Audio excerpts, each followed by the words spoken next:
Ok, vamos a ver apendicitis aguda y el tratamiento que es evidentemente quirúrgico, pero también vamos a ver una opción adicional que hoy en día se ha propuesto de tratamiento que es conservador.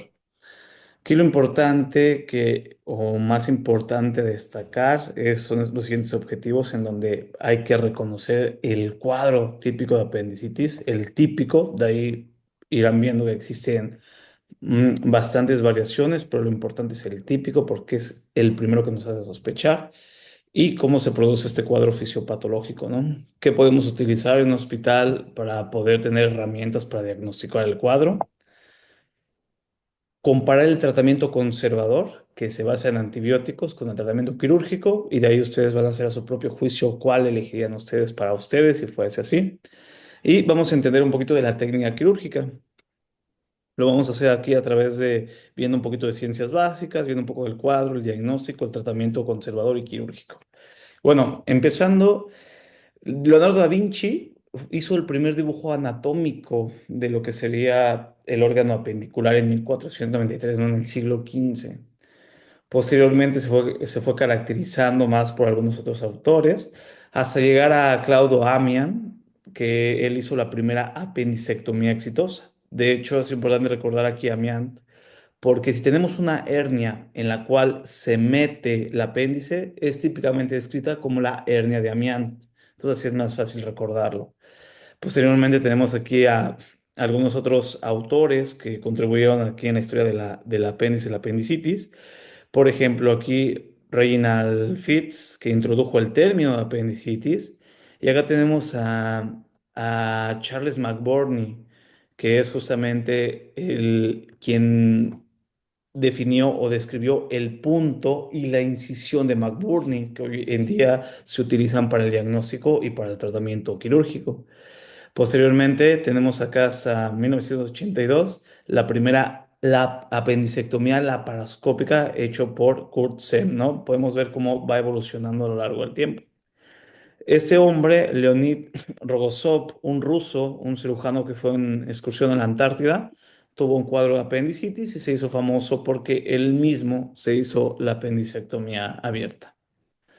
Entonces aquí, recordar en cuanto a ciencias básicas, que en el embrión, alrededor de la quinta, sexta semana, se empieza a desarrollar lo que son los esbozos del intestino primitivo medio, de donde viene prácticamente el apéndice.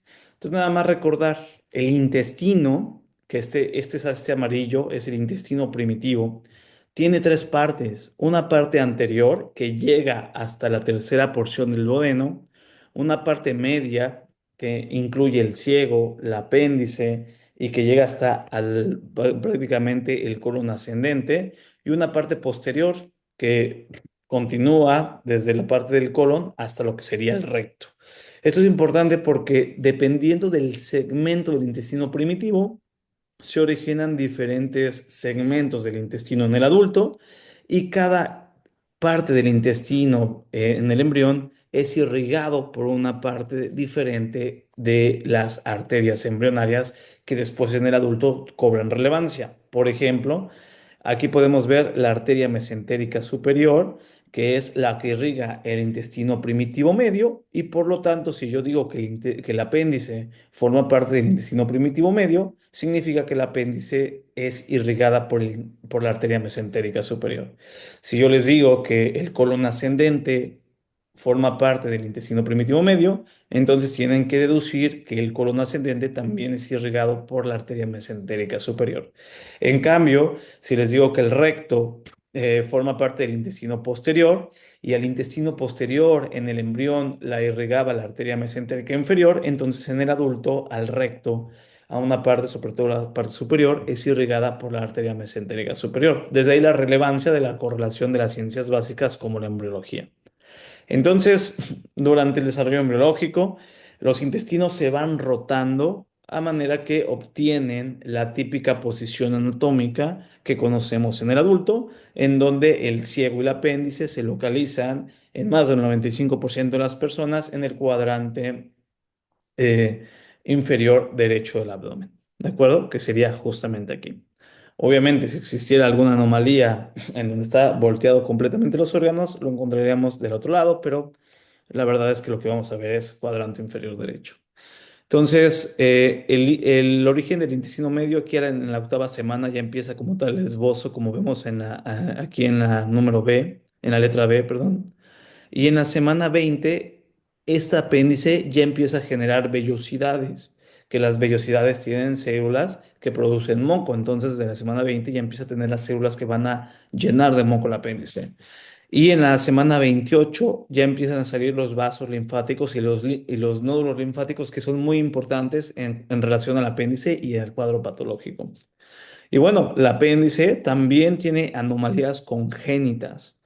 Existen diferentes, por ejemplo, un paciente, una persona pudiera no tener, nacer sin apéndice, que sería una anomalía congénita, la ausencia del apéndice, que el apéndice se encuentre en una posición ectópica, que esté del lado izquierdo, o la más frecuente de todas, que el apéndice esté duplicada, ¿de acuerdo? Entonces, la anomalía congénita más frecuente de la formación del apéndice es que esté duplicada el apéndice.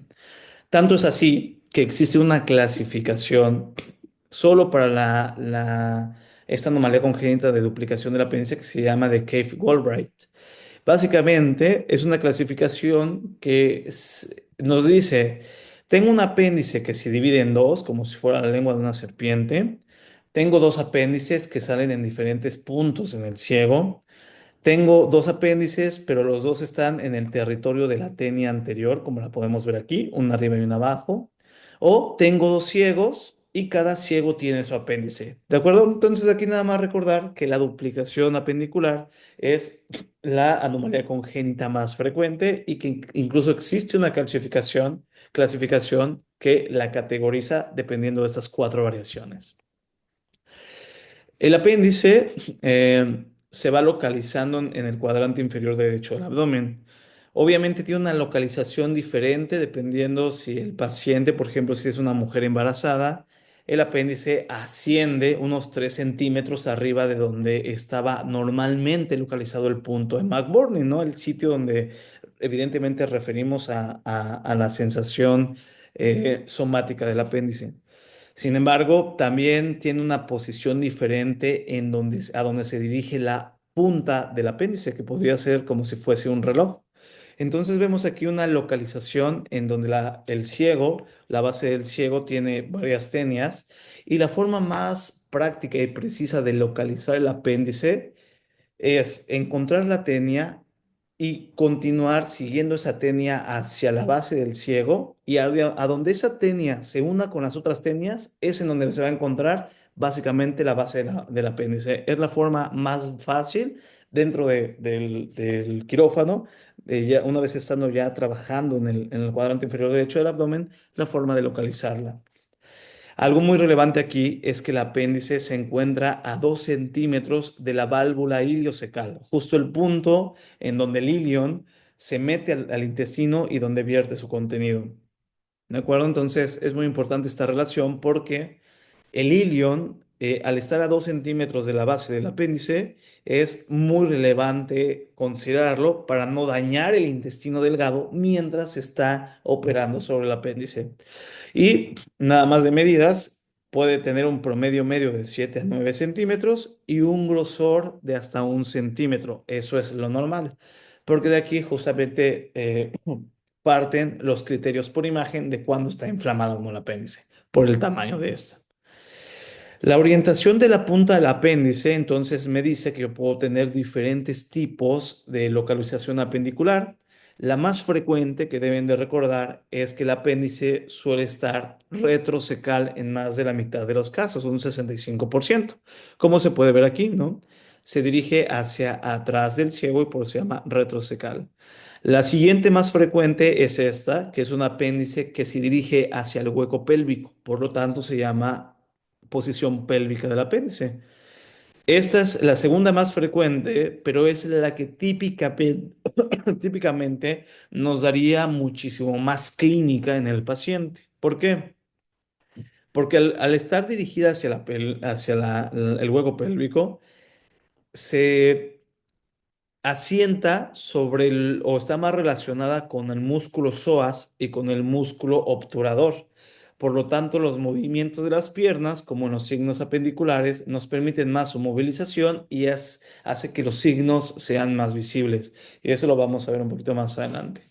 Hay otras variaciones de la posición del apéndice, como la subsecal o la iliocecal anterior o iliocecal posterior, que son muchísimo menos frecuentes. Los que más valen recordar ustedes es la retrocecal como la más frecuente y la pélvica como la que me da la sintomatología más típica.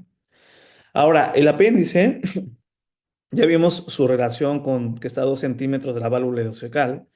Esto significa que tiene una estrecha relación anatómica con el ilion terminal. Y de hecho hay algo que se llama mesoapéndice, ¿no? Que es este repliegue de las capas del peritoneo, eso amarillo que vemos aquí, en donde dentro recorren las venas, las arterias, los linfáticos y los nervios que se dirigen o que sostienen en ese órgano. Entonces, así como hay estos repliegues de peritoneos, por ejemplo, para el colon transverso, como justamente como mesos que se llaman, como el mesocolon transverso, también existe uno para el apéndice y se llama mesoapéndice. Entonces, el mesoapéndice es el repliegue de peritoneo que lleva en sí vasos de nervios y linfáticos que llegan al apéndice y que drenan parte del líquido que llega a esta.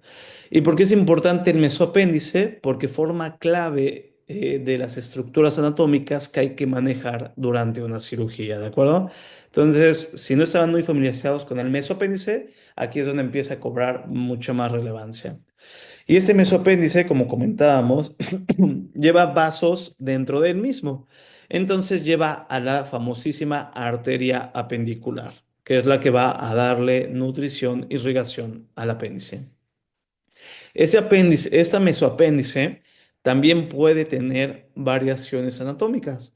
Lo más típico es que sea una doble capa de peritoneo que lleva los vasos, delgado, que tiene este pequeño repliegue aquí que se llama pliegue iliocecal de Treves, pero a veces puede tener muchísimos más repliegues que vuelven más técnicamente difícil el procedimiento, como esto amarillo que se ve aquí que se llama velos de Lane, o este otro mucho más grande que se llama velos de Jackson. Aquí nada más recordar que hay variaciones anatómicas del mesoapéndice que podrían dificultar técnicamente el procedimiento al localizar el apéndice y al poder manipularlo para quitarle el mesoapéndice, liberarla del mesoapéndice. Aquí podemos ver parte de la anatomía. Ya comentábamos que esta arteria que irriga al apéndice se llama arteria apendicular y que proviene de una arteria. Aquí vamos a preguntarle a alguien, Ana Nolasco. ¿Sabrás de dónde viene la rama apendicular? ¿De dónde deriva esta rama? ¿Cuál es la arteria más grande que la origina?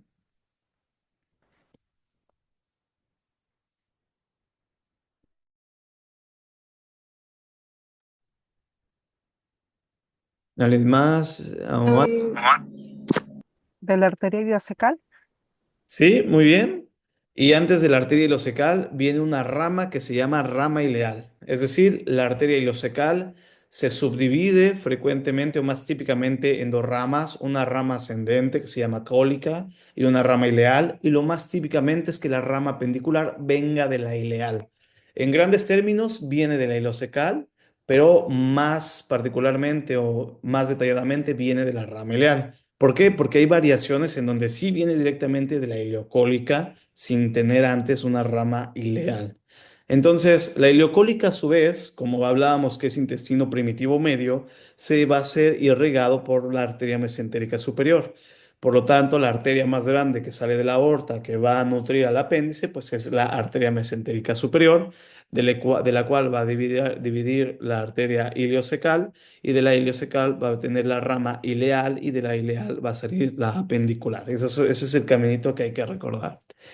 Sin embargo, hay también variaciones anatómicas, como por ejemplo lo más típico es que tengamos una única arteria apendicular, pero también podemos tener múltiples arterias apendiculares y por ejemplo esta arteria apendicular única viene directamente de la ileocólica, ¿ok?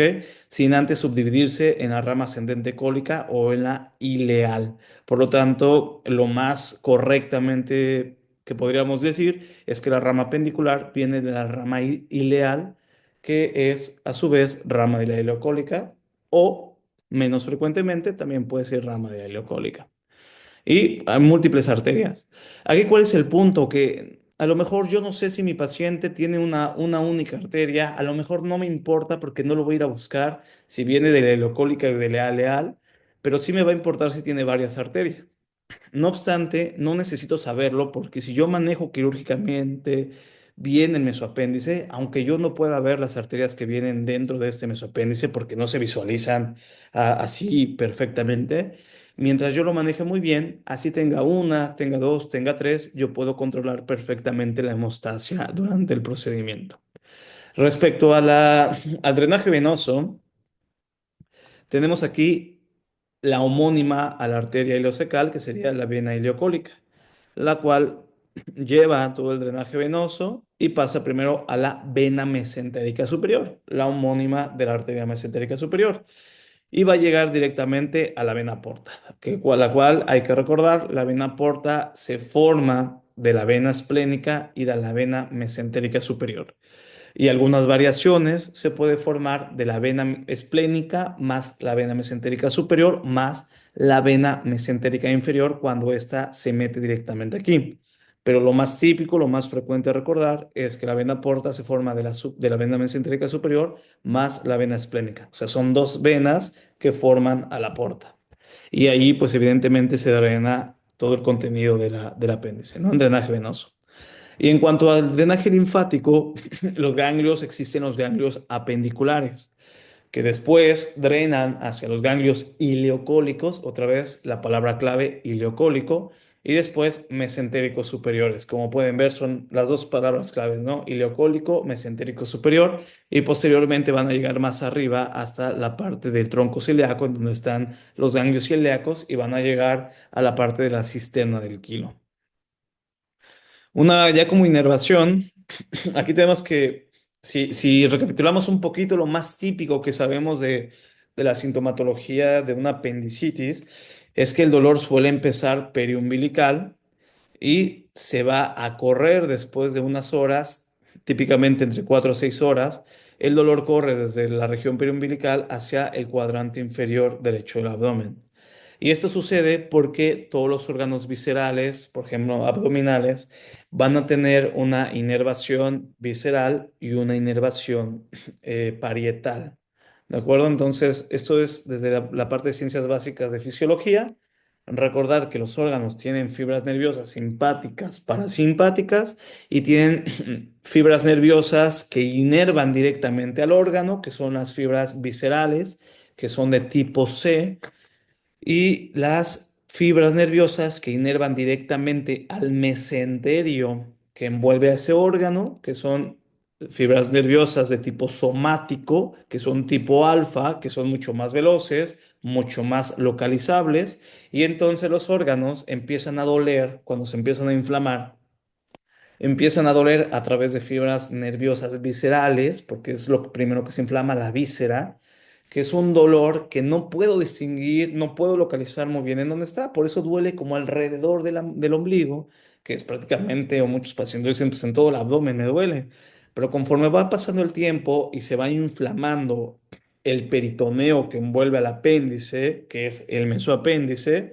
entonces ahora sí mi cuerpo ya empieza a localizar de dónde viene ese dolor y entonces por eso el dolor se convierte ya localizado a la fosa ilíaca derecha, porque ya se estimularon las fibras nerviosas que irrigan, que inervan al peritoneo, que son fibras nerviosas parietales, ¿de acuerdo? Entonces, una cosa es el dolor visceral, que es el primero que aparece, que es muy vago, que es difuso, que son fibras tipo C, y después es el dolor parietal, que es un dolor mucho más localizable porque viene por fibras nerviosas tipo alfa, que son mielínicas y que transmiten mucho mejor la conducción nerviosa.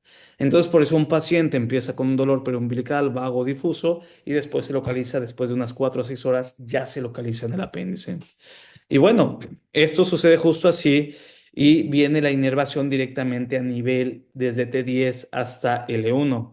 De hecho, podemos ver cómo hay una distribución aquí nerviosa, en donde hay un componente también con el sistema nervioso parasimpático, que es paravertebral, que son estos ganglios paravertebrales que ven aquí.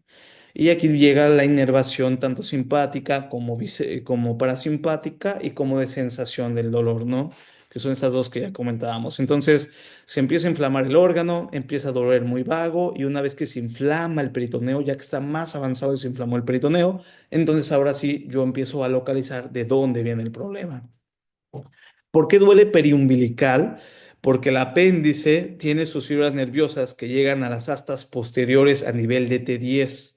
Y T10 tiene un dermatoma que hace un dolor referido al dermatoma T10, que es periumbilical. Entonces, al tener la inervación a nivel de T10, el sitio donde más va a doler es en el dermatoma T10, que es alrededor del ombligo.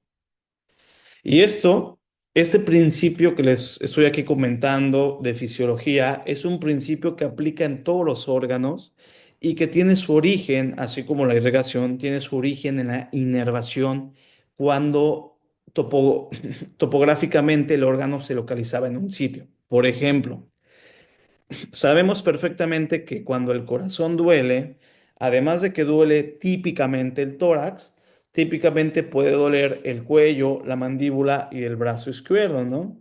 Esto es porque a nivel del embrión, el órgano del corazón se situaba a nivel del cuello. Conforme va creciendo el embrión y se va desarrollando, ya empieza a tener una topografía torácica. Por lo tanto, los nervios que inervaban al corazón estaban en el cuello y por eso el dolor referido llega también al cuello. Y es el mismo principio para el apéndice. Entonces yo tengo mi apéndice normal, mi apéndice se empieza a inflamar y posteriormente, como se va inflamando, llega a un punto donde ya inflama por continuidad al peritoneo y entonces se convierte este dolor de un dolor que empieza alrededor del ombligo y que después se puede localizar. Típicamente así es como sucede y sobre todo cuando hablamos de un apéndice pélvica. En cuanto a su histología, recordar que el apéndice tiene una mucosa en donde vemos un epitelio cilíndrico simple que tiene células calciformes. Al decir que tiene células calciformes, implica que sea un órgano que produzca moco. Por lo tanto, si yo tapo la luz y mis células siguen produciendo moco, entonces por eso es que el apéndice cuando se tapa se sigue inflamando y después se puede reventar, porque la producción de moco continúa. Tiene una lámina propia que tiene gran cantidad de nódulos linfoides, que forma parte de la funcionalidad que tiene el apéndice.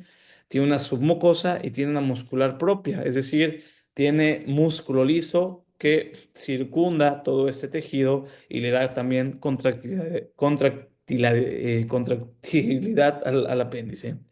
Este tejido, que es un órgano linfoide funcional, aunque algunas literaturas comentaban que no se había descubierto realmente la función del apéndice, hoy en día sabemos que realmente sí tiene una función linfoide importante que promueve la recolonización posinfección del microbioma intestinal. De hecho, forma parte del tejido linfático asociado al intestino, que se llama GALT, y es productor importante de anticuerpos de tipo IgA, ¿no? Si bien es evidente que un paciente puede vivir sin el apéndice, no significa que eso le quite completamente que tenga una función y es esta la que tiene. Tiene una incidencia, es una patología que se ve bastante frecuente, de hecho es la patología que más se opera por cirugía general en cirugía de urgencias, no en cirugía electiva, sino en cirugía de urgencias, y tiene una incidencia de 100 casos por cada 100.000 personas de una población cada año. Afecta más frecuentemente a personas masculinas entre los 10 y los 30 años de edad y un porcentaje, más o menos unos 2 de cada 10 casos, llegan a una complicación en donde ya se perforó porque hay un retraso sobre todo en el diagnóstico y el tratamiento. Y su mortalidad realmente es baja, ¿no? Aunque la tasa de perforación sea relativamente de un 20%, la mortalidad es del 0,1% si todo salió bien, o si se perforó sube un poco a un 5%, pero sigue siendo una tasa relativamente considerable. Entonces, si hablábamos de que mi apéndice produce moco, el problema es que algo evite que este moco salga y por lo tanto esa obstrucción del lumen acumula el moco, ¿no? Pero, ¿qué es lo que me puede hacer que mi apéndice se le obstruya el sitio de salida de ese moco? Entonces, vamos a ver aquí, Miguel Estrada, amigo, tú recordarás ¿Cuál es la causa más frecuente de que se obstruya la salida del moco del apéndice?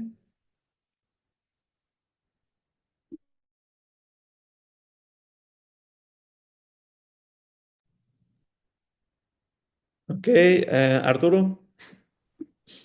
Bueno, la literatura que nos mandó decía que en el adulto joven lo más frecuente es una hiperplasia linfoide. Excelente. Muy bien. Esa es la respuesta más correcta. De hecho, ha sido en algunos casos, algunas ocasiones ha sido pregunta en ARM. Y ahorita vamos a ver, comentar aquí por qué, ¿no? Entonces, vamos a ver. Tenemos varias causas de que se me tape el apéndice. El dichoso típico descrito apendicolito, que son litos, ¿no? De materia fecal, sobre todo en pacientes que no beben mucha agua, que es como el factor de riesgo relativamente ahí correlacionado. Infecciones, en algunos casos pueden ser tumores. De hecho, ya hay unas guías nuevas de la Asociación Americana de Cirugía Colorectal que dice que si un paciente tiene una apendicitis aguda arriba de los 35 años, se sugiere 6 meses después del intervento hacerle una colonoscopía para ver que la causa no haya sido un tumor que haya obstruido al apéndice. Pero estos van a ser los casos más raros. Lo más frecuente es la hiperplasia linfoide y sucede sobre todo en gente jóvenes porque tal vez hayan visto alguna vez las tablas de crecimiento y desarrollo del tejido linfoide en pediatría que se llaman de Scammon, en donde se ve que, por ejemplo, cuando uno es niño, las adenoides o las glándulas del anillo de Waldeyer son mucho más grandes y después de los 11 años ya empiezan a disminuir de tamaño. Entonces, el tejido linfoide a lo largo del tiempo tiene un pico de crecimiento importante y es lo mismo que sucede con el apéndice. El apéndice tiene 600 nódulos linfoides. Entonces, cuando estos crecen en exceso, hacen una obstrucción, lo cual puede generar que se convierta en un cuadro completamente de apendicitis si no se inflamó a tiempo. De ahí que exista la forma en que demos tratamiento conservador, si podemos disminuir la inflamación de la hiperplasia linfoide y que se resuelva el cuadro sin cirugía, pero eso vamos a hablar un poquito más adelante. Entonces, una vez que se tapa, que la causa que más frecuentemente tienen que recordar es hiperplasia linfoide, como bien nos dijo Arturo, es que una vez que se tapa, el problema es que sigue produciendo tanto moco que llega a un punto en donde todo el contenido incrementa la presión intraluminal, se sigue distendiendo el apéndice, se sigue inflamando y llega a un punto en donde ya no aguanta más y evidentemente el apéndice, también tiene un tejido delgado, pues se va a perforar. Y todo lo que se perfora afuera, pues va a ser una colección de pus que se va a llamar absceso apendicular o periapendicular y cuando esto se llena de más materia allí, que se hace como un plastrón, también se le llama flemón. Y cuando es bastante importante, que ya se regó en el líquido peritoneal, que incluso ya hace mucho más exudado del peritoneo, pues es como tal ya una definición de una peritonitis, ¿no? Entonces, una apendicitis que no se trata o diagnostica a tiempo, evoluciona como historia natural de la enfermedad a una apendicitis perforada y una peritonitis o un absceso apendicular. Al tratarse de un intestino que se vierte hacia una cavidad que en ese momento teóricamente, entre vírgulas, está virgen, pues se va a contaminar de los microorganismos que van a estar dentro del apéndice. Entre estos, el que más frecuentemente vamos a pensar va a ser una E. coli, pero en la literatura está perfectamente descrito que el más frecuentemente aislado es la bacteria Firmicutes, ¿de acuerdo? Y esto nada más por si llega a ser una pregunta, pero recuerden simplemente que va a haber una contaminación con una flora mixta de microorganismos que habitualmente residen en el intestino y por eso es imposible no pensar en el E. coli. Entonces, ¿cómo se clasifica una apendicitis aguda? Si se complicó o si no se complicó. Si se perforó, si es un absceso, si es un flegmón, es una apendicitis complicada y si está inflamada nada más, pero no se ha perforado, es una apendicitis no complicada. Y esa es la clasificación de la apendicitis aguda. Y esta clasificación, para yo poderla dar, necesito una imagen. No la puedo dar con la pura sintomatología, ¿de acuerdo? Entonces podemos ver aquí cómo se ve, ven aquí como una donita, el centro es la luz, la donita es la pared apendicular inflamada, congestiva, pero pues se ve bien, o sea, está inflamada, pero no hay más allá algo problemático. Por eso es una no complicada. Y en cambio aquí ya vean todo un absceso, ya hasta nos da una medida de 4,56 centímetros que se debería estar drenando, ¿no? Así es como se vería una apendicitis no complicada y así se vería una apendicitis complicada. ¿Cuál es el problema de que llegue la complicada? Además de que para el paciente es mucho peor porque es una infección ya con peritonitis, entonces hay otro factor peor que también hace que la técnica quirúrgica sea muchísimo más compleja y que la cirugía pudiera tener más riesgos de complicaciones por el procedimiento per se. Pero esa es la clasificación. La apendicitis como tal, ya hablando directamente del apéndice, podríamos hablar que tiene varias fases cuando se forma el cuadro de apendicitis. Las primeras 4 o 6 horas, una vez que se obstruye, sigue produciendo moco, se va a inflamar. Entonces todos los vasos que corren las paredes del apéndice se van a empezar a congestionar. Y entonces es una fase congestiva, ¿no? Porque está tan obstruido que no hay un buen flujo del flujo sanguíneo arterial y venoso. Entonces está congestiva la apéndice. Aquí típicamente el cuadro clínico es dolor abdominal periumbilical, porque es cuando estamos hablando que solo se está inflamando apenas la pared del apéndice. Posteriormente se convierte en una gangrenosa, en donde ya después de haber un compromiso más importante venoso, hay mucha mayor congestión vascular y empieza a haber, como hay una estasis, como no fluye el contenido del apéndice, empieza a haber una estasis y por lo tanto una proliferación bacteriana. Entonces ya se empieza a colonizar más y a infectar como tal. Esto sucede en las 6 a 12 horas siguientes. Y aquí ya es tan importante en esta fase gangrenosa que ya se inflama el peritoneo.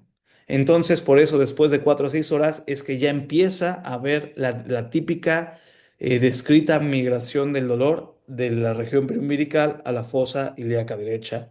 Después entramos en las próximas 12 a 24 horas a una fase supurativa, en donde todo esto se perpetúa tanto que no hay una buena oxigenación y por lo tanto se compromete ahora la parte arterial y se empieza a necrosar esa parte del intestino. Y todo esto evidentemente exacerba más todo, más la inflamación y todas esas bacterias. Empieza a haber una inflamación tan importante, bacterias contra leucocitos y se genera pus al final del día. Y aquí pues evidentemente ya son mucho más claros los signos apendiculares y ya puede haber datos de respuesta inflamatoria sistémica como fiebre, por ejemplo, ¿no? Aunque todavía no se haya perforado. Aquí, recuerden, hay necrosis, pero aún no hay perforación. Entonces, que un paciente tenga apendicitis y que tenga fiebre no significa que ya esté perforado.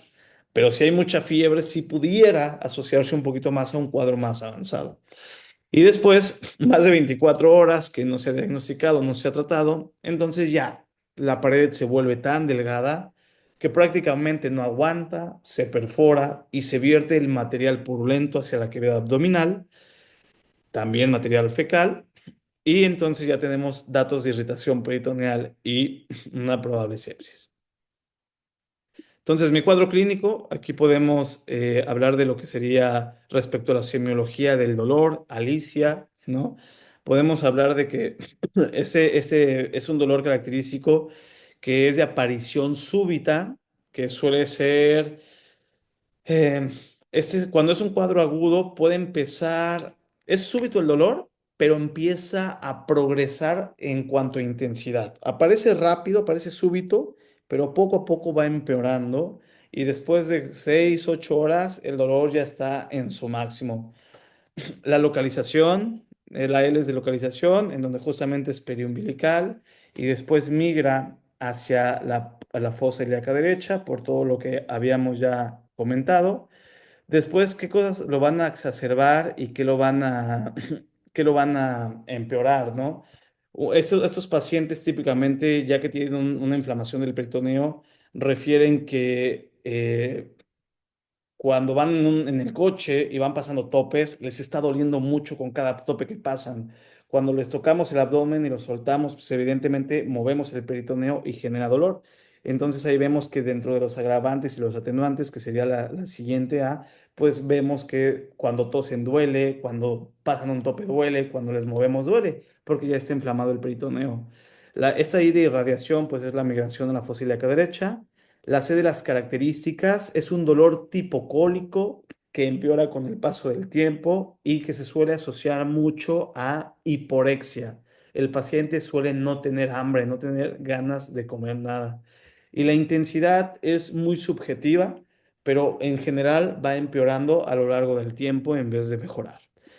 Aquí, este forma parte de un estudio de World Journal of Emergency of Surgery que habla trataron de caracterizar qué tan sensibles y específicos serán los síntomas y signos referidos en un cuadro de apendicitis aguda. Aquí, en cuanto a los síntomas, hablamos que el dolor en cuadrante inferior derecho tiene una sensibilidad del 90%, es el síntoma independiente más importante y que se presenta en el 90% de los pacientes. Aquí otro síntoma bastante relevante es el inicio del vómito antes del dolor. El paciente suele empezar a vomitar antes que el dolor aparezca o que incluso llegue a su máxima expresión y también es muy frecuente, hasta más del 90% de los casos.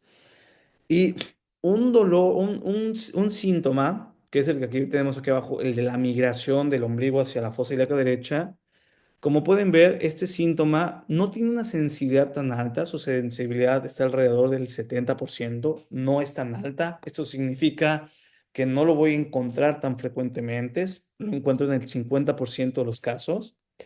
Pero de este síntoma, su especificidad es importantísimo. Es el síntoma con especificidad más alta del 90%, que hablar de una especificidad alta significa que no lo vean, sensibilidad baja, especificidad alta, significa que a lo mejor no lo encuentro tan frecuentemente. Si tengo 100 pacientes, 50 lo van a tener nada más, pero en los que lo tengan, el 90% casi, casi puedo decir que es una apendicitis aguda. A eso se refiere especificidad, ¿de acuerdo? Entonces, el síntoma independiente más importante por la frecuencia que tiene, dolor en cuadrante inferior derecho, pero el más específico, la migración del dolor. Cuando sospechen apendicitis aguda, pregunten si tuvieron un dolor periumbilical que después migró a la fosa ilíaca derecha. Obviamente hay poblaciones especiales en donde el cuadro típico no se lleva como tal, como las embarazadas, porque la posición del apéndice cambia conforme avanza la edad gestacional. Son poblaciones en donde el diagnóstico suele ser tardío. De acuerdo, aquí vemos cómo va, dependiendo de las semanas del embarazo, va elevándose el punto de McBurney hacia arriba en las pacientes embarazadas por la modificación de la anatomía. Pacientes adultos mayores tienen ellos una incidencia mayor de apendicitis aguda complicada por la misma situación. La clínica no es tan típica, nos tardamos en sospecharla y se nos hace tarde y se complican. Los niños, lo mismo, una clínica que no es muy típica y por lo tanto se suelen complicar un poquito más, ¿no? Aunque suelen tener los adolescentes la clínica más típica, los niños más pequeños no la tienen. Y los inmunocomprometidos, cuando hablamos de los signos del apéndice, relacionamos muchísimo toda la inflamación, que es la que empieza a originar la fisiopatología. Pero los inmunocomprometidos tienen comprometidas las respuestas inmunológicas, por lo tanto el paciente ya puede estar en un cuadro un poquito más avanzado y ni siquiera tener fiebre, porque su sistema inmunológico no es lo suficientemente fuerte como para producir la suficiente cantidad del pirógeno endógeno, que es la interleucina 1, que haga que el hipotálamo genere el fenómeno de fiebre. Entonces son cuadros que se pueden salir de lo típico y que se suelen complicar más porque no lo sospechamos.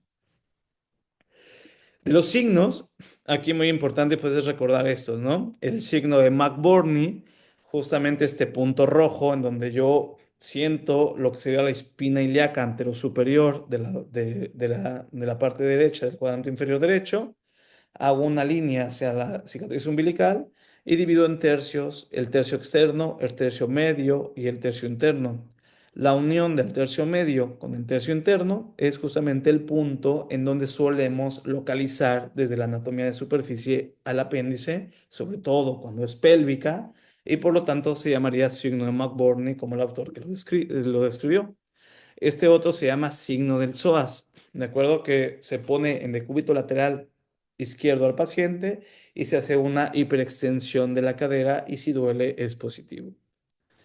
Aquí tenemos una variante del signo del psoas en donde le decimos al paciente, eleva las piernas, yo le pongo resistencia, en este caso de la pierna derecha, y si genera más dolor, el signo es positivo y es una variante. O sea, estos dos se denominan signo del psoas, simplemente son variantes. ¿Y por qué sucede? Porque cuando yo hago el movimiento de la cadera, yo genero una contracción del músculo psoas. Y sobre el psoas se asienta el apéndice, sobre todo cuando es pélvica, como podemos ver aquí. Por lo tanto, este movimiento mueve el apéndice y genera dolor. Vamos a ver acá. Miguel Ángel, tú querías participar hace un rato, amigo. Este signo, ¿cómo se llamaría?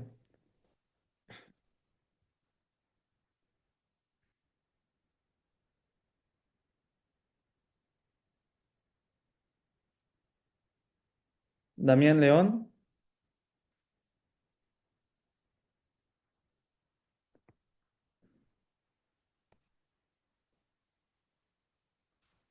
Ociel, tu amigo. Es signo del obturador. Sí, doctor, Muy es bien. el signo del obturador. Muy bien, sí. Y acuérdense que desde ahorita, tip, cuando algo no lo recuerden o no lo sepan y les pregunten ahí enfrente del paciente en el hospital, sus residentes, sus adscritos, digan, no lo sé, después checo, pero no traten de inventar una respuesta o tampoco no se queden callados, sino decir no lo sé y listo. Así todo fluye y tienen todo el derecho a después investigarlo. Entonces, el signo del obturador es algo muy similar al del psoas. Estimulamos un músculo. En este caso, hacemos la flexión hacia el tórax, que es la flexión de la cadera, y después hacemos una rotación interna del muslo o una rotación externa de la pierna. Esto estimula al músculo obturador, lo mueve y por lo tanto si el apéndice es pélvica, como les comentaba, suele ser un signo también positivo.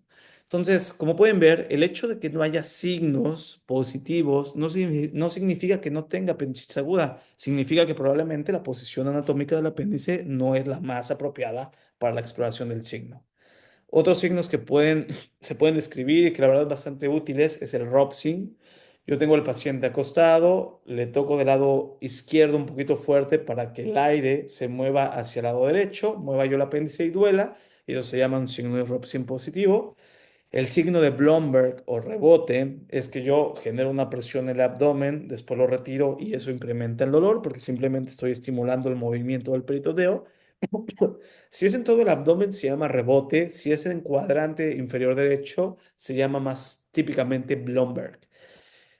En la defensa, cuando hay irritación visceral, se genera un estímulo de un reflejo medular que genera la contracción de la pared abdominal, que es la denominada defensa por contracción refleja de los músculos abdominales. Entonces el paciente suele tener el abdomen duro. A veces, este tipo de signo lo encontramos más cuando está muy irritado el peritoneo, pero algunos pacientes pareciera que lo tienen, pero realmente no lo tienen. Y lo hacen porque lo hacen en defensa voluntaria. Entonces ellos como que se contraen del dolor o del miedo de que yo lo voy a explorar. Entonces aquí, ¿qué hacemos? Lo distraemos un poquito, tocamos el abdomen y realmente vemos si nuestra mano fluye hacia abajo, si lo penetramos bien. Realmente si desciende sin tanta resistencia, realmente hablamos de una defensa voluntaria. Si vemos que es verdadera, entonces sí podríamos hablar de que pudiéramos estar ante una inflamación ya peritoneal. Después la rigidez va muy relacionada con la defensa, es esta tensión involuntaria de la musculatura del abdomen por lo mismo de la contracción refleja.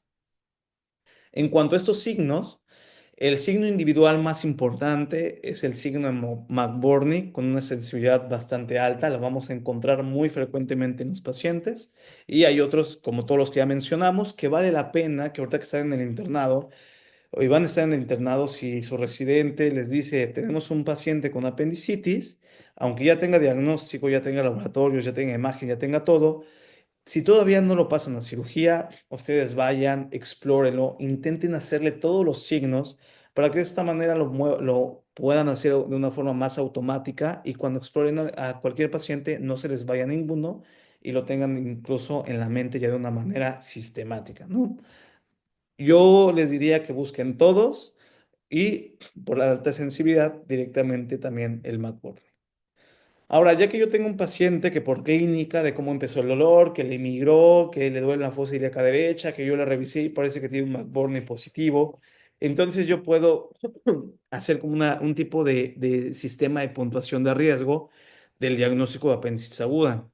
Existen varios, ¿de acuerdo? El más conocido y ampliamente difundido es el típico de Alvarado. Sin embargo, aquí quiero enseñarles que no es el único que existe. Existe otro que se llama Ripasa, existe el ER, e incluso existen algunos para poblaciones pediátricas. Algo muy importante aquí es que estos sistemas de puntuación, aunque pueden sugerir el cuadro de apendicitis, no son diagnósticos. Por lo tanto, el hecho de que tengamos todos los puntos en el sistema de Alvarado, aunque sea altamente sugestible de apendicitis aguda, yo no puedo decir que el paciente tiene el diagnóstico porque la escala está completa.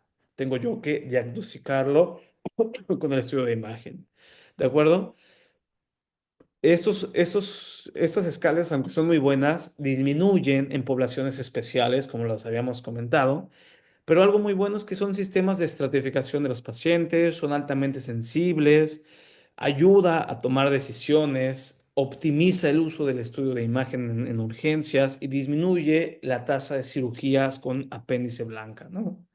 Entonces, para poder completar estas escalas, yo idealmente, por ejemplo, podemos ver aquí el Alvarado, me dice, ¿tiene leucocitosis arriba de 10? Ah, sí, sí la tiene, 2 puntos, perfecto. Entonces, significa que los síntomas que el paciente me dijo, los signos que yo le exploré, los voy a acompañar de laboratorios que yo le voy a pedir para complementar el estudio, ¿de acuerdo?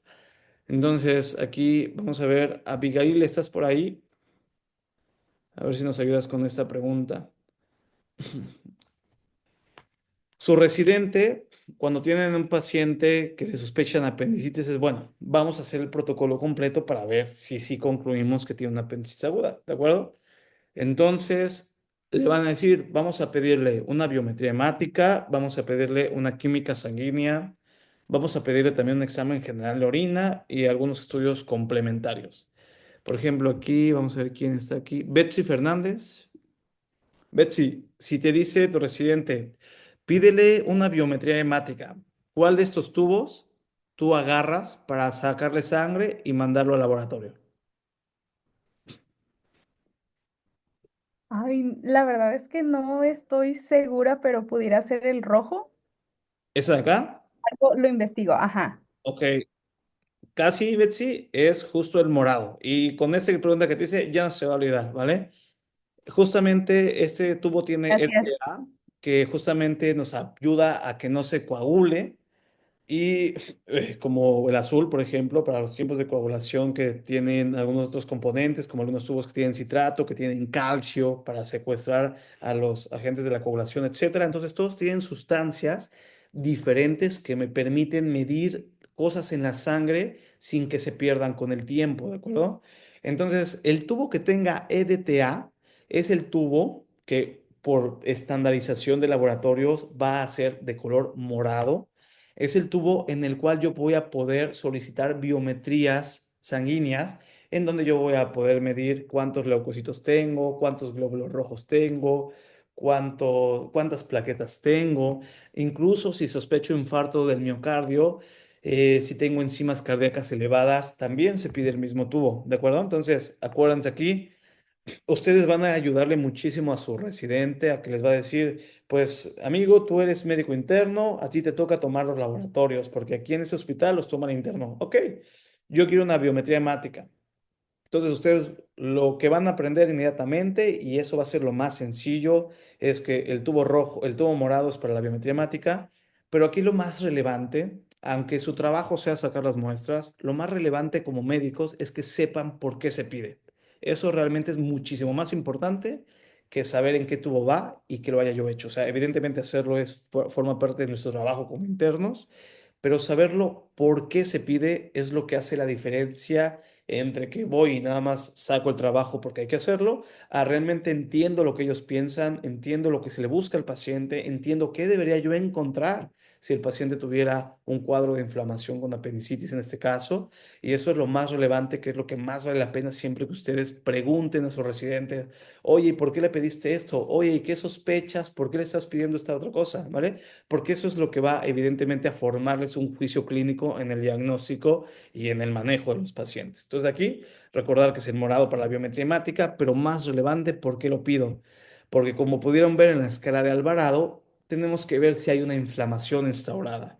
Y la inflamación la vemos a través de una leucocitosis, que sería una elevación arriba de un 80% de los leucocitos, que serían más de 10.000 leucocitos eh, en la mayoría de los laboratorios. Siempre vean la referencia de su laboratorio en particular, pero de una forma muy general, la media son de 10.000 para arriba, hablamos de leucocitosis.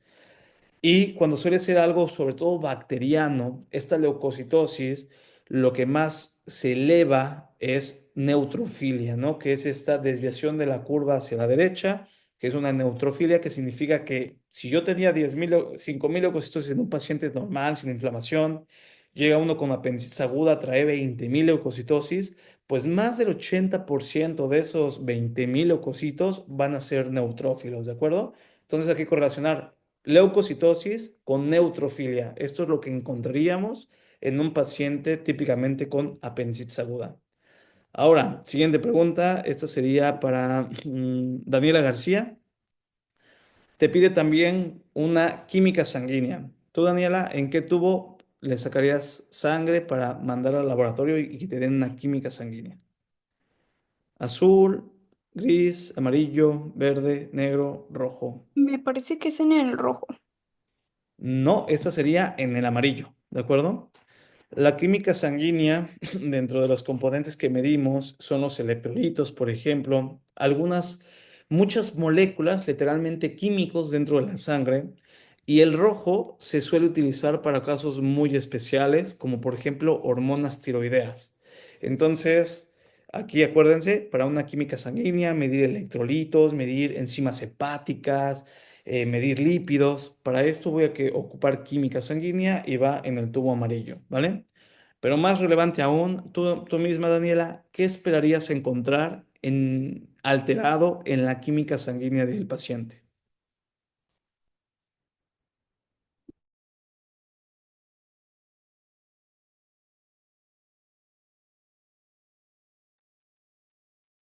¿Ninguna idea?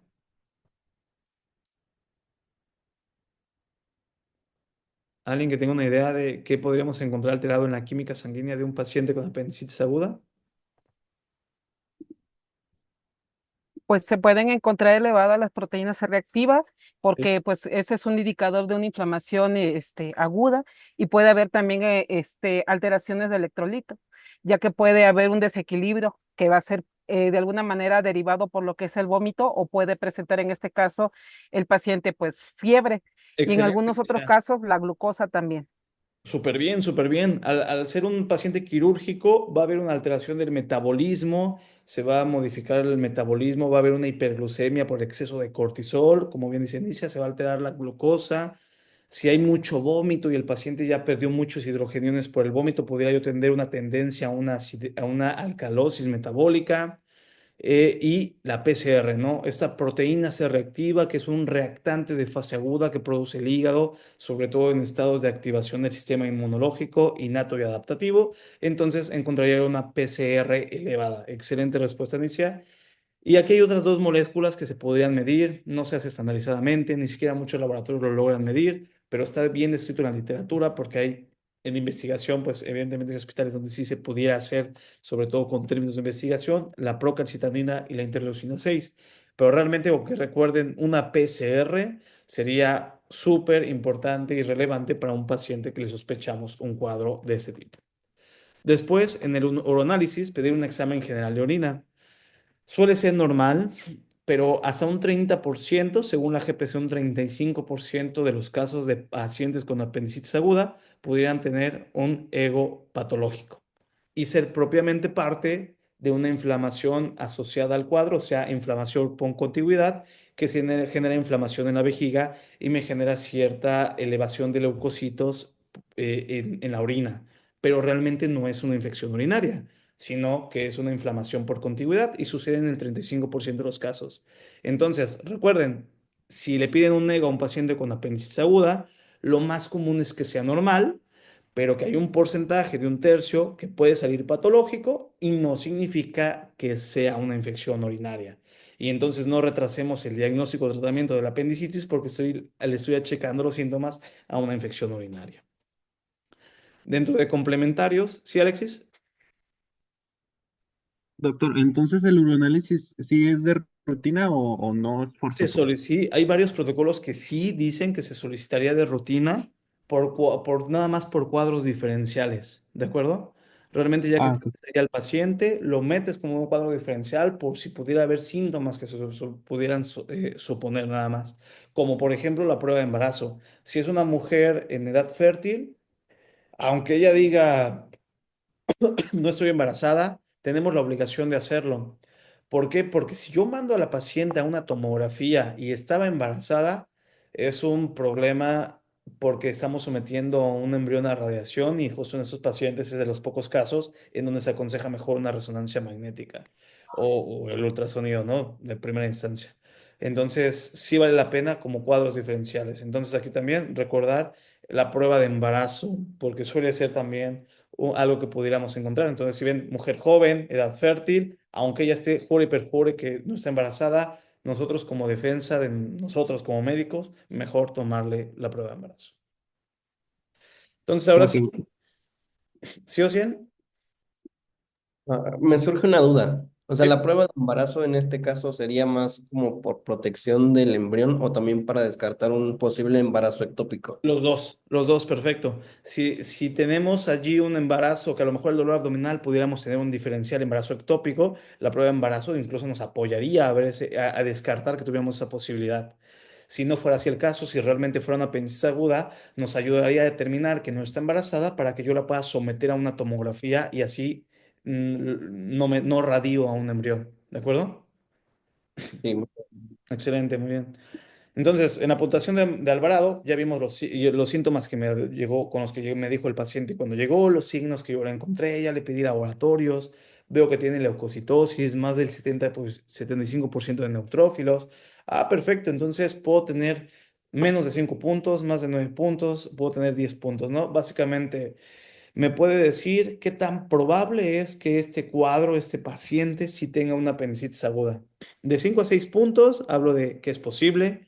Más de 7 puntos, hablo de una alta probabilidad. Y de 9 a 10 puntos, hablo de que casi es certero que esto es una apendicitis aguda. Sin embargo, les reitero, no es diagnóstico. Para lo que me sirve más es para determinar si yo le voy a hacer un estudio de imagen con el propósito de encontrar la apendicitis aguda, ¿de acuerdo? Aquí el estándar de oro es una tomografía. En muchos centros donde no la tengan a la mano, donde no haya mucha disponibilidad, va a ser el ultrasonido. Pero realmente pocos casos, y idealmente ninguno, debería entrar a cirugía sin imagen. Es decir, hay muchos casos que tienen todo el cuadro clínico de apendicitis aguda que podrían cumplir perfectamente con el Alvarado, que me dio 9 a 10 puntos, y que se hace la cirugía y la apéndice no era. ¿Ok? Y eso sucede bastante. Incluso si uno fuera uno mismo, diría, yo no entraría a cirugía sin una imagen que verdaderamente me demuestre que es la apéndice, porque esto sucede bastante frecuente. Por ejemplo, una paciente joven, 20 años, médico, pasante de servicio social, llega con un cuadro, 23 años, ¿no? La edad. Llega con un cuadro típico de apendicitis aguda, se le hacen todos los estudios, leucocitosis, neutrofilia, migración del dolor, todo apuntaba a un Alvarado. En cualquier hospital la pudieran haber metido a cirugía de forma directa, sin embargo, se le hace un ataque y era una colitis que tenía inflamación del apéndice por contigüidad, por eso daba los signos. Se le dio antibiótico y se resolvió y ya pasaron los años y no se ha requerido ninguna cirugía. Entonces, aquí, aunque no siempre se pueda, porque no todos los hospitales tienen la posibilidad, lo ideal sí sería confirmar el diagnóstico por imagen y la imagen me la dicta el puntaje de Alvarado, ¿ok? Entonces, aquí hay otras escalas, nada más que las sepan, no se las aprendan, solo conozcan que existen otras al Alvarado, que tienen algunas diferencias en sensibilidad y especificidad. Por ejemplo, la ripasa se dice que es más sensible y específica, pero la Alvarado está más difundida, ¿no? Y la ripasa sirve más para población asiática, por ejemplo. También tienen sus puntajes, sus puntos de corte, han sido evaluadas en ensayos clínicos aleatorizados e incluso de tipo pragmático que tienen evidencia un poco más fuerte que algunos otros tipos de ensayos similares. Tenemos la AAS, ¿no? Que también tiene ciertos puntajes. Nada más recuerden que el Alvarado no es lo único que existe. Si se van a aprender alguna, apréndanse el Alvarado. Si van a utilizar alguna, utilicen el Alvarado porque es la más difundida y aceptada y la que la vieja escuela más les va a preguntar. Pero definitivamente solo conozcan que existen otras alternativas. Entonces, ¿qué imagen voy a decir, no? Si ya tengo un Alvarado alto, va, perfecto, entonces voy a hacerlo en imagen. La radiografía no me sirve mucho, la verdad es que se puede ver en un 10% de los casos el apendicolito, cuando el apendicolito es la causa, pero ya vimos que no es lo más frecuente. Podemos ver un poquito de aumento de radiopacidad aquí en el cuadrante inferior derecho por la estriación de la grasa, pero esta me va a servir sobre todo si sospecho que a lo mejor hubo una complicación como una perforación. A lo mejor si hay perforación, veo aire libre, me sirve perfectamente la radiografía. Entonces, no sería como el primer estudio que se le pediría a este paciente. El ultrasonido sí, si no tenemos tomografía, el ultrasonido sería una, una gran elección, o aunque haya, sería una excelente elección si es una paciente embarazada o si es un paciente pediátrico, el ultrasonido va bastante bien, ¿no? Encontraríamos aquí justo un apéndice tubular que no se puede comprimir porque está inflamada, que tiene la pared engrosada, vean aquí cómo se ve una donita, que tiene un signo del anillo de fuego, se le pone el Doppler y se ve justamente la vascularización en anillo, porque está hiperémica, está hipervascularizada por la inflamación y puede tener líquido alrededor, que es este líquido que se extravasa de toda la inflamación, líquido perisecal, son datos que se pudieran ver por ultrasonido. La tomografía es el estándar de oro, definitivamente. Aquí, si van a recordar algunos números, les diría, recuérdenos de la tomografía. Un apéndice con un diámetro mayor de 7 milímetros y o un engrosor de la pared mayor de 2 milímetros, prácticamente nos está hablando de una apendicitis aguda. Apendicolito, 25% de los casos, porque ya vimos que no es lo más frecuente, pero pudiera visualizarse. Si está complicada, veríamos un absceso, veríamos gas fuera del intestino, alrededor del apéndice, veríamos líquido libre periapindicular, ¿de acuerdo? Un apéndice no complicada se vería así, un apéndice complicada pues ya se vería algo bastante feo alrededor del apéndice. La resonancia magnética, aquí también el diámetro es de 7 milímetros, igual que por tomografía, y esto sobre todo para pacientes embarazadas. Vean incluso acá, ¿no? Aquí justo se ve la cabeza del producto, porque fue una mujer embarazada a la que se le hizo. Y bueno, como tratamiento, típicamente, y va a seguir siendo así, hoy en día el tratamiento va a ser quirúrgico, una apendicectomía. Sin embargo, también existe el tratamiento conservador. Y esto salió desde un estudio de New England Journal of Medicine que habló de 776 pacientes, 96 pacientes que entraron a cirugía fue por cirugía laparoscópico y a otros 776 pacientes se les dio nada más antibiótico por 10 días. ¿De acuerdo? Se dividió en pacientes que tenían lito y pacientes que no tenían lito. El objetivo primario fue ver cómo le iba a los que operábamos versus los que les dábamos antibiótico, con lito y sin lito, a 30 días y después a 90 días. Y en este estudio, a los 90 días, se habían sometido a apendicectomía el 41% de los que tenían un apendicolito y 25% de los que no tenían apendicolito. Es decir, se veía que si tenías apendicolito, pues prácticamente ibas a ocupar cirugía a lo largo del tiempo. Se hicieron análisis de diferentes tipos de complicaciones asociadas, etcétera, y se concluyó que las tasas de complicaciones de antibióticos versus apendicectomía fue más alta a los que se les dio antibióticos que a los que se les hizo la cirugía. Y sobre todo fue peor cuando había un apendicolito complicando o generando el cuadro de apendicitis aguda. De ahí en fuera no hubo tanta diferencia en la tasa de eventos adversos. Por lo tanto, se concluyó que el tratamiento con antibiótico, aunque no es estadísticamente inferior a una apendicectomía a los 30 días, sí lo es cuando existe un apendicolito. Entonces, conclusión, si en el estudio de imagen se ve que la apendicitis aguda es hecha por un apendicolito, no va a ser candidato a un tratamiento con antibióticos. Salió un long term, ¿no? Que sería un longer term, que sería ahora de 9 días, de 90 días, nos vamos hasta 2 años para ver a cómo le va a estos pacientes. Y después se siguió hasta 4 años acá. Y pues nada, la apendicectomía nuevamente se mostró que fue más común en los que tenían apendicolito y a los 2 años el 14% de los pacientes que se les había dado antibiótico y que en ese momento se habían curado, realmente a los 2 años se tuvieron que reintervenir porque les volvió a dar y se tuvieron que operar. Entonces, aunque se ha hecho varios estudios aleatorizados de no inferioridad, etcétera, para comparar antibiótico terapia con apendicectomía, la verdad es que la tasa de éxito de la apendicectomía es del 99%, se evita recurrencias, mala atención o retraso en el tratamiento. Por lo tanto, aunque pudiera ser la antibiótico-terapia una opción de tratamiento, sobre todo cuando no hay apendiculito, la cirugía sigue siendo el estándar de oro del tratamiento. Y esto se ha hecho en múltiples metaanálisis, revisiones sistemáticas que han determinado justamente comparando esos dos tipos de tratamiento. ¿De acuerdo? Entonces ahí sale una escala, incluso que se llama Saint Time, que es básicamente si cumplen los criterios para poder, si les puedo dar antibióticos. Pero la verdad es que toda esta enseñanza es determinar que la cirugía sigue siendo el estándar de oro.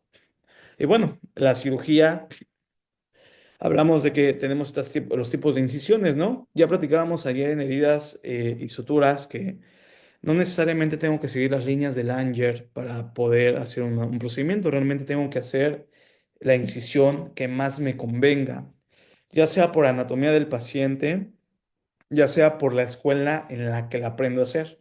Existen diferentes, por ejemplo, la roja se llama McBurney, la azul se llama Lance o McBurney modificada, la negra se llama Rocky Davis, la naranja se llama Barrel, la verde se llama en línea media infraumbilical. Son el tipo de incisiones. Recuerden sobre todo la McBurney y la Lance, que serían las que más se suelen hacer en muchas escuelas, pero ya irán ustedes identificando cuál hacen en su hospital. Y bueno, realmente no existe un estudio que diga que una incisión es mejor que otra. No, no lo hay.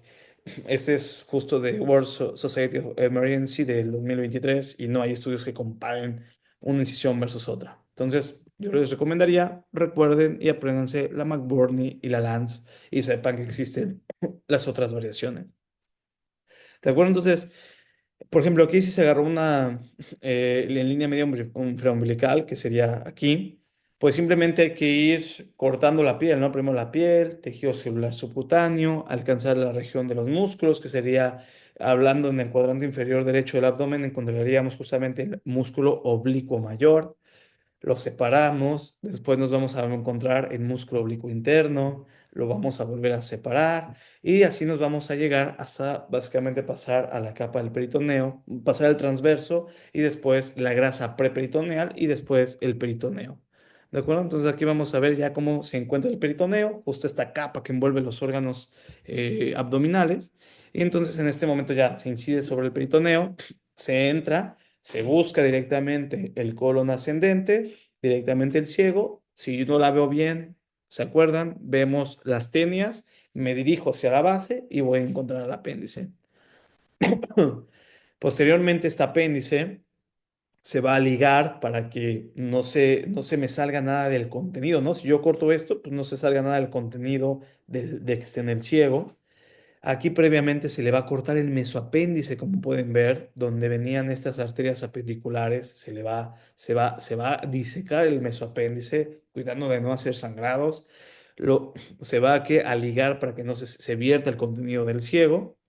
Y posteriormente, ya que se maneja el mesoapéndice, que se va incluso a ligar también los vasitos, pues se va a proceder a suturar, ¿no? Aquí idealmente se hace aquí con seda, por ejemplo, sería seda que era justo de las suturas no absorbibles, trenzada y seda, ¿de acuerdo? la seda se utiliza bastante para hacer esta ligadura, sobre todo de los vasitos y también justamente del punto de la base del apéndice. Y una vez que ya tengo ahí ligados los vasos del mesoapéndice, que tengo un control de la hemostasia, que ya le puse una ligadura aquí en la base para que no se salga el contenido del ciego, entonces ya la puedo cortar básicamente. Entonces se puede cortar con el bisturí, se puede cortar con el electrocauterio o incluso se puede cortar poniéndole una engrapadora, que es como una línea de grapas que cierra y después corta separando los dos órganos, ¿no? El ciego con lo que sería el apéndice. Y ya, una vez que yo la quité, entonces yo voy a tener aquí el muñón apendicular, ¿de acuerdo? Donde yo corté el apéndice. Y aquí hay varias técnicas para yo como que meter ese muñoncito o asegurar un poquito más que no me falla a fugar, que no se le vaya a botar una sutura y se drene el contenido porque no había más infección. Entonces tenemos técnicas, aquí se las voy a dejar para que después con más detalle las puedan estudiar, pero sepan que existen técnicas en donde invagino el muñoncito y en donde no las invagino. Cada técnica tiene indicaciones distintas. Por ejemplo, si la base del apéndice es friable o hay alteraciones apendiculares, mejor no se invagina. Si la base del apéndice es libre y no tiene alteraciones, mejor si se invagina. Y aquí hay diferentes tipos de técnicas para invaginar y para dejarla sin invaginación. ¿De acuerdo? La que es invaginación se llama técnica de Pouchet y la que tienen con invaginación hay varias, como Halsted, como el famoso cirujano que habíamos comentado ayer en los principios de Halsted, la técnica de Parker Kerr, Zuckerman, etcétera. ¿De acuerdo? Simplemente son pequeñas variantes que se hacen. Por ejemplo, aquí en la Pouchet simplemente se deja una ligadura, hablamos de que era muy fiable, mejor no tocarla tanto, se deja básicamente sin invaginación. Nada más como que se mete un poquito, pero realmente no se imagina como tal. Y técnicas con imaginación, por ejemplo, la Halsted, una vez que se cortó, se le pone una sutura alrededor, que a veces se llama como en bolsa de tabaco. Se mete, se pone el muñoncito como que se lleva hacia adentro y entonces el cirujano, termina de hacer toda la sutura y el muñoncito se quedó dentro, se quedó invaginado, ¿de acuerdo? Y esto se llama Halsted. Y así, dependiendo de cómo se haga técnicamente, puede llamarse care, dependiendo cómo haya hecho la sutura. Si la hice bolsita de tabaco se llama Halsted. Si la hice, por ejemplo, acá, se llama Parker Care, ¿no? Que es como alrededor, una sutura justo a los alrededores del muñoncito, pero no como en tabaco. También a Zuckerman, que se le pone un refuerzo prácticamente aquí en forma de Z, algunas suturas en forma de Z o de X. Entonces, vean que simplemente es el manejo del muñón, ¿de acuerdo? Puede ser que lo dejen así o que mejor lo imaginen. Y esto también va a ser diferente dependiendo en dónde lo vean y a quién se lo vean que lo haga. Porque en general se aconseja que como no hay una diferencia de una contra otra, lo mejor es que lo haga como el cirujano más le convenga, más lo conozca o mejor le salga a él. Y después nada, suturar, fascia, así como yo entré, pues ahora me voy de regreso, la fascia, el tejido celular subcutáneo y la piel, ¿de acuerdo? Nuevamente, para seleccionar este tipo de suturas, nos basamos en la duración de promedio de la cicatrización de los tejidos. Por lo tanto, en fascia, como habíamos comentado, podemos utilizar la PDS, en el subcutáneo podemos utilizar la poliglactina y en la piel, como habíamos comentado, una que sea no absorbible sintética como el polipropileno o el nylon. Y listo, eso fue todo de apendicitis aguda. Entonces, ¿hasta aquí tienen alguna duda?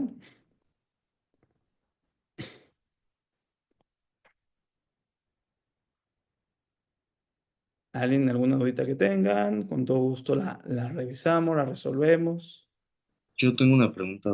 ¿Cierto? Bueno, he escuchado algunas veces que está como el dilema entre dar o no dar antiinflamatorios al paciente cuando va llegando pues, al hospital. No sé usted cuál sea su recomendación.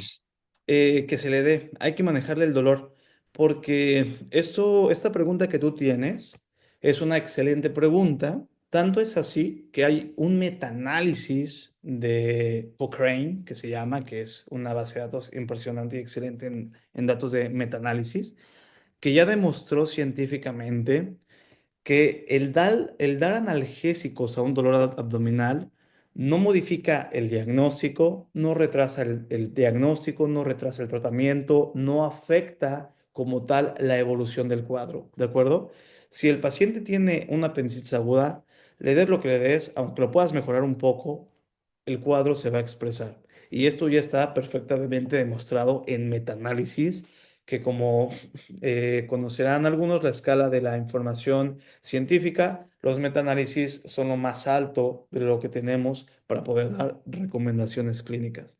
Entonces, aunque es una pregunta sumamente válida, ya está respondida en que darles analgésicos a un paciente con dolor abdominal, aunque antes se creía que es que le vas a quitar el dolor, se va a enmascarar y entonces ya no lo voy a diagnosticar y se va a completar, no es así.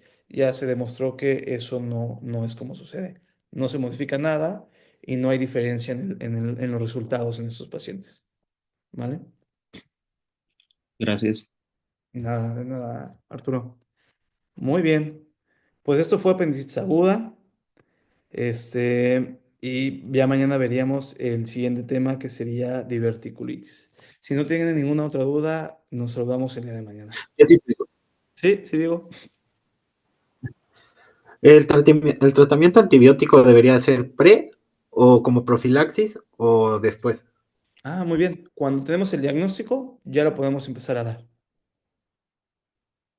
Prácticamente cuando tenemos el tratamiento, ya tenemos el diagnóstico y quisiéramos que el... A ver, ¿me estás preguntando el tratamiento conservador solamente o el tratamiento de antibiótico asociado a la cirugía? Conservador. Ah, ok.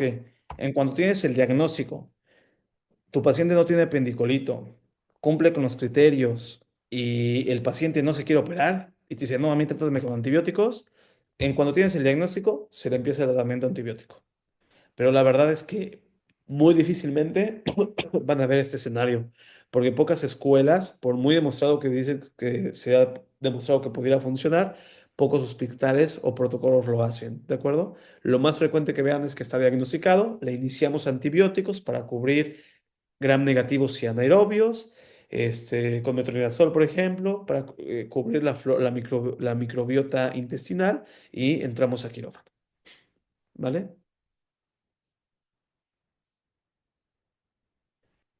Pues bueno, entonces fue todo y nos saludamos el día de mañana. Muchas gracias. Gracias, doctor. Gracias, doctor. Gracias, saludos, buen Gracias, día. doctor.